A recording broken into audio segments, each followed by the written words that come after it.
challenged company. But I look at some of these numbers and the fact that the CEO is saying it's going to take years, and the cuts to the workforce, I think, reflect that. Yeah, Julia, the bottom line here is that Boeing is now making it very clear that they are not going to be able to continue in the current environment and the size that they are. They're having to cut 10% of their entire workforce. That's about 16,000 people.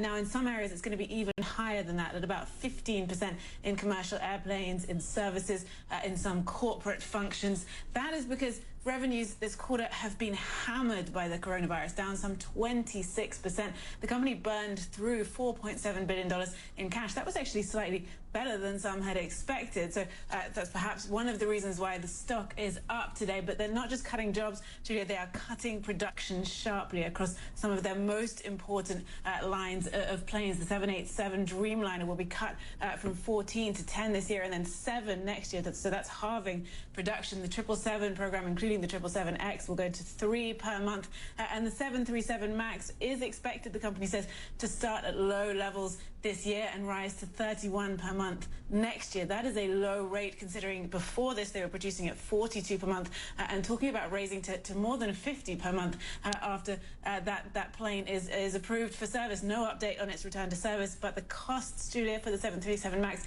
continue to mount. The company is now assuming it'll be an extra $1 billion for the production stoppage that they're currently in. That takes that number to $5 billion and takes the total, by my calculation, to almost $20 billion in costs. Many analysts expect it will actually be more than that. It's astonishing, isn't it, to see a share price reaction like this when you see numbers like this, but it shows you just how bearish and concerned investors had got already. What about needing support, government support? What was said, if anything, about that?